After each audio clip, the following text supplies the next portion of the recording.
আজ তোমাদের সাথে শেয়ার করতে চলেছি কুমড়ো ফুলের বড়া। তার জন্য দেখো কুমড়োর ফুল নিয়ে নিয়েছি এবং পিছনগুলো ভালো মতো করে কুমড়ো ফুলের কেটে নেওয়ার পর কিছুক্ষণের জন্য নুন মাখিয়ে রেখে দিচ্ছি। এবার বাটিতে পরিমাণ মতো বেসন আমি নিয়ে নিচ্ছি।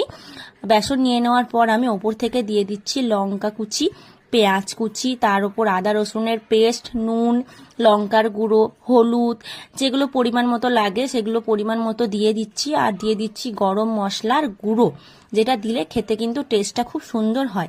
আর দিয়ে দিচ্ছি কালো জিরে। এবার পরিমাণ মতো জল দিয়ে এটা কিছুক্ষণের জন্য আমি মেখে রেখে দিচ্ছি 5 থেকে 10 মিনিট পর।